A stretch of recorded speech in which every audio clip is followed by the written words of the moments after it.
باری اعوذ باللہ من الشیطان الرجیم بسم اللہ الرحمن الرحیم. باری تعالیٰ کا وجود یعنی ایگزسٹنس جو ہے اس کی ذات یعنی ایسنس کا عین ہے، یعنی آئیڈینٹیکل ہے. یہ جمہور کا موقف ہے. وجود کو صفات ذاتیہ میں شامل نہیں کیا جاتا بلکہ ذات قرار دیا جاتا ہے. جمہور کا یہی قول ہے. اب یہ کہ جو وحدت الوجود کے قائل ہیں ان میں سے اکثر کا یہی مذہب ہے کہ غیر اللہ کا وجود جو ہے وہ باری تعالیٰ کے وجود یعنی غیر اللہ باری تعالیٰ کے وجود سے موجود ہے، اس کی نفس ذات میں غیر اللہ کے وجود نہیں ہے. یہ پوائنٹ نوٹ کر لیں. لیکن مثلا اگر میں موجود ہوں تو میرا وجود نہیں ہے، موجود ہوں، اللہ کا غیر ہوں، اس کی صفات کا غیر ہوں، لیکن میرا وجود نہیں ہے. موجود ہونے کے لیے ایک وجود کی ضرورت ہوتی ہے. وہ وجود کیا ہے؟ ذات باری کا وجود ہے، یعنی عین ذات باری، لیکن مغایرت ہے اور غیر مغایرت ہے، عینیت نہیں ہے. ہاں اگر کوئی کہہ دے کہ انسان کا وجود باری تعالیٰ کا عین ہے تو اس کا مطلب یہ ہوگا کہ انسان کا وجود انسان کا غیر ہے. یہ ساری باتیں نوٹ کرنے کے بعد وجود کے بہت ڈفرینٹ تشریحات ہیں. یہی وجہ ہے کہ اب تک فیصلہ نہیں ہو سکا کہ شیخ ابن عربی کا اصل مذہب کیا ہے. اب ہم آتے ہیں مکان کے بارے میں. مکان کے بارے میں یہ کہ یہ مکان جو ہے یہ جوہر نہیں ہے، ٹھیک ہے، یہ انتزاع ہے. جب یہ انتزاع ہے مکان تو اس کا وجود جو ہوگا وہ بالکل ہی مختلف چیز ہوگی. یعنی اس کا وجود یہ موجود وجود الباری تو ہے، جیسے کہ ہر موجود وجود الباری ہے، کیونکہ موجود بالغیر جو ہے وہ موجود ہے، لیکن جو وہ غیر کیا ہے جس سے وہ موجود ہے تو وہ وجود الباری ہے.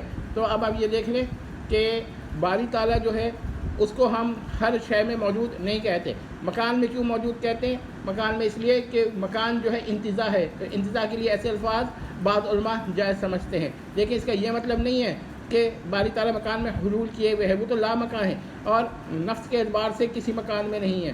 تو یہ باتیں سمجھ لیجئے.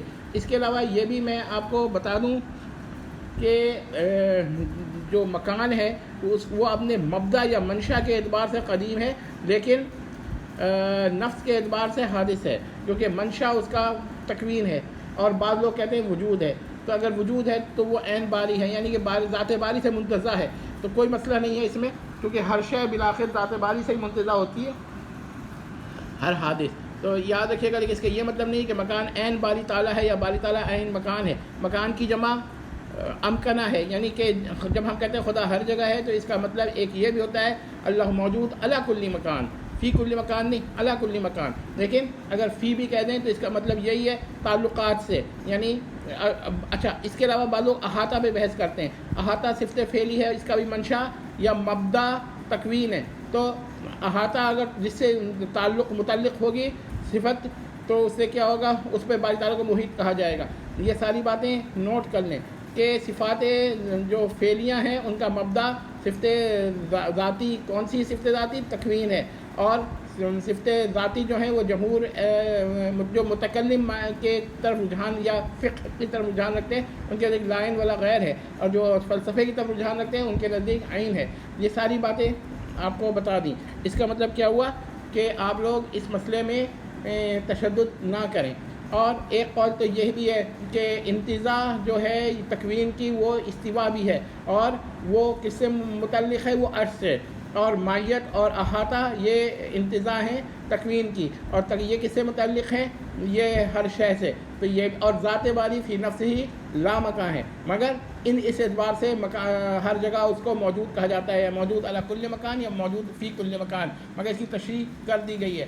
تو آپ لوگوں میں سے یہ کوئی نہ سمجھے کہ قدیم اور واجب الوجود بالذات جو ہے وہ حادث کے اندر موجود ہو گیا یا ہر حادث میں، کیونکہ ہر مکان حادث ہے. اور جمی حوادث جو ہیں ان میں بعض مکانات ہیں، کیونکہ بعض غیر مکان بھی ہیں.